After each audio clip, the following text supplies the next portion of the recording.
Major city airports like Chicago, Atlanta, and Dallas reviving plans to tap the $4 trillion Muni market and build and renovate runways, concourses, and terminals. My next guest is a buyer of this debt. Joining me now to discuss is Jamie Iselin, head of Muni fixed income at Neuberger Berman. Jamie, welcome to you. It's great to be back on the show, Kelly. Explain a little bit the dynamic between owning munis as rates are, ripping your face off right now. What is that doing to muni bond investors? Our yields are, as you point out, Kelly, they are moving higher in sympathy with the Treasury market. The Treasury market is really looking at higher for longer and listening to the Fed, and that's pulled our yields higher. I look at that as an opportunity. Higher yields mean more income for investors. And as you move into the fall, Kelly, you get into a time of year where supply tends to go up. That could create some further weakness in the market. And again, I think it's a good time for investors to step in and start buying. What kind of level, and again, we're going to get into the details here in a second, but just broadly speaking, what kind of levels can you get on munis right now compared with what you've been able to get historically?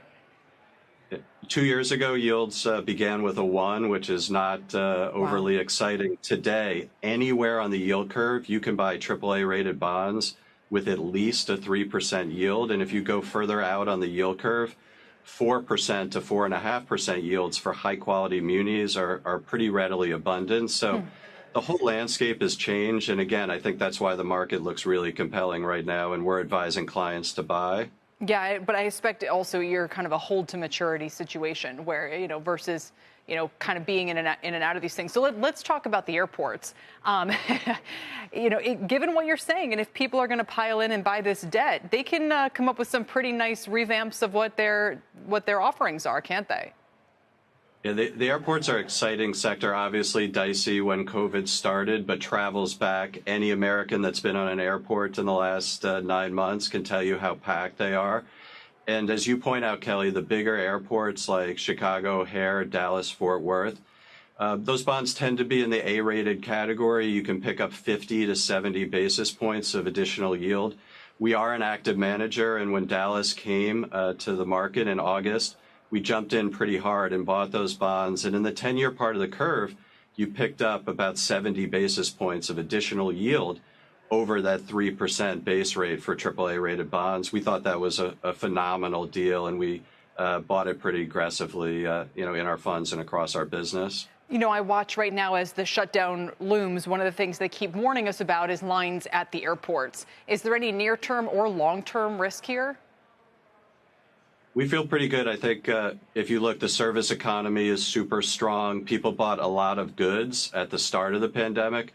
Now they're back into getting out and traveling. They're into experiences. And we think, that is a pretty good tailwind for the airport marketplace right now. So, yes, a government shutdown can always cause some volatility. But overall, we're very constructive on that part of the market. Do you think that they ever take on too much debt? I look at some of these are a little bit smaller airports, Charlotte, Minneapolis, places like that. Chicago obviously used to be much larger or be much larger compared with the others. What kind of debt levels are appropriate? Look, they are, as you point out, Kelly, they are doing renovations. LaGuardia has done a great one and really made that a phenomenal looking and efficient airport. I think you also, when you look at airport credits, they have maintained throughout the years very, very strong liquidity positions with cash on hand. So they have to invest in the infrastructure. That's how you continue to attract people to travel. I think they have room, given their liquidity positions, to do these infrastructure projects and take on some additional debt. Where else, before we go, Jamie, would you be looking kind of maybe related to the airports or maybe elsewhere? I'm going to stick with the transportation theme, Kelly, and we like toll road bonds a lot. Obviously, people stayed inside for a while when the pandemic started, but they're back out on the road.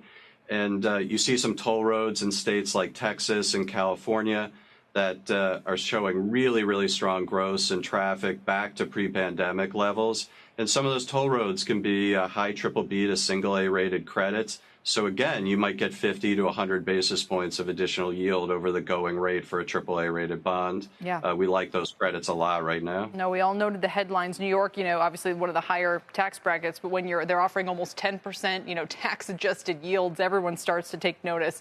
Jamie, thanks for your time today. We appreciate it.